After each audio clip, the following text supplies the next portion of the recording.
একটা শব্দ আছে, পরিস্থিতি। অনেক মানুষের মুখে আমরা এই শব্দ শুনি।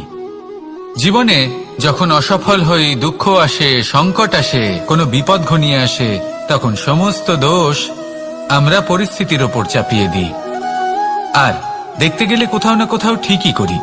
এই পরিস্থিতি প্রত্যেক দিনের মতো পাল্টাতে থাকে, কিন্তু এই দিন, এই রাত, এমন কেউ আছেন যিনি এর ওপরেও নিয়ন্ত্রণ সাধন করেন, আর তিনি হলেন সূর্য।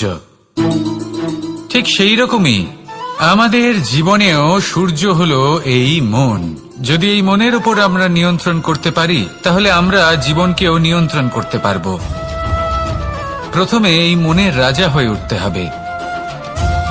তাই মনে রাখবেন, যদি মন দুর্বল হয়, তাহলে পরিস্থিতি আমাদের সমস্যা বলে মনে হবে। এই মন যদি স্থির হয়, পরিস্থিতি প্রতিস্পর্ধা বলে মনে হবে। আর এই মন যদি শক্তিশালী হয়ে ওঠে, তাহলে যে কোনো পরিস্থিতি আপনার কাছে একটা সুযোগ মাত্র। এমন এক সুযোগ যাতে অগ্রসর হয়ে আপনি মহান হয়ে উঠতে পারেন।